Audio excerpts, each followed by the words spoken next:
Selama ini, kita bangga sama jagung. Tapi ada satu fakta yang jarang orang berani bilang. Kalau manusia tidak ikut campur, jagung seperti yang kita kenal hari ini tidak akan pernah ada. Dan yang lebih menarik, tanaman yang terasa paling Indonesia ini bukan berasal dari Indonesia. Sekitar 9.000 tahun lalu, di wilayah Meksiko Selatan, manusia hidup tanpa pupuk, tanpa traktor, tanpa laboratorium. Di sana tumbuh tanaman liar bernama teosinte. Bentuknya kecil, bijinya keras, rasanya pahit, hampir tidak layak dimakan.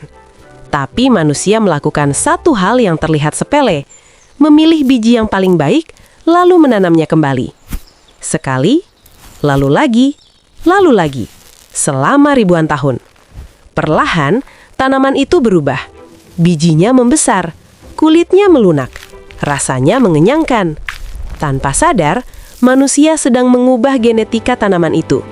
Ini bukan teknologi modern. Ini adalah rekayasa genetika tertua di dunia. Dilakukan tanpa mesin, tanpa rumus, hanya dengan kesabaran lintas generasi. Dan dari sanalah lahir jagung seperti yang kita kenal hari ini.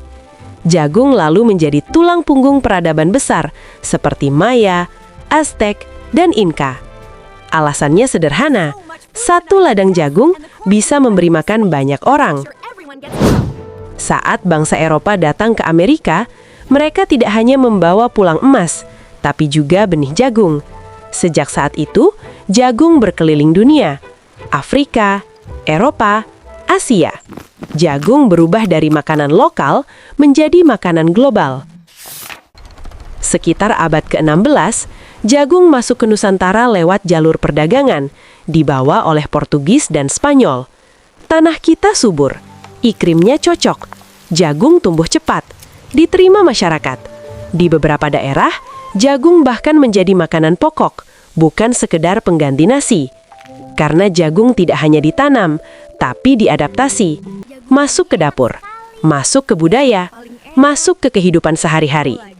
Ratusan tahun berlalu, dan kita lupa satu hal penting. Jagung memang bukan lahir di sini, tapi dibesarkan oleh kita.